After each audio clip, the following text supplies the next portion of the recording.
Hello everyone, today we will talk about how to fix or how to solve the problem of credit card on the application of Temu.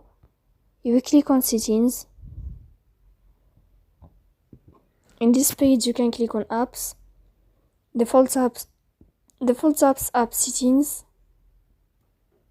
On above you can search about Temu app and you will answer. Then you can click on first step and you can click OK. After that you'll enter to the window of storage. Then you can click clear cache. Don't click clear data because that can delete your account. In the end, you can turn off your Wi-Fi and you can turn on your Wi-Fi again. So please don't forget to support us by like and subscribe. See you next time in another video, and thank you for your attention and your watching.